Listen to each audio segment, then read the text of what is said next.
Hello friends, welcome back to my YouTube channel. Friends, आज की video में मैं ये एक डेकोरेशन लाइट बनाने वाला हूँ। फ्रेंड्स, आप चाहें तो इसे डिस्को लाइट भी कह सकते हैं।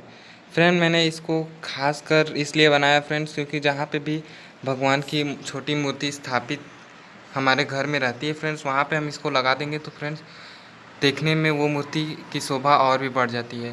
तो फ्रेंड्स, वीडियो स्टार्ट करने से पहले आपसे एक रिक्वेस्ट है फ्रेंड्स, अगर आपने मेरे चैनल को सब्सक्राइब नहीं किया है तो सब्सक्राइब कर लीजिए इसी तरह के क्रिएटिव वीडियोस देखने के लिए।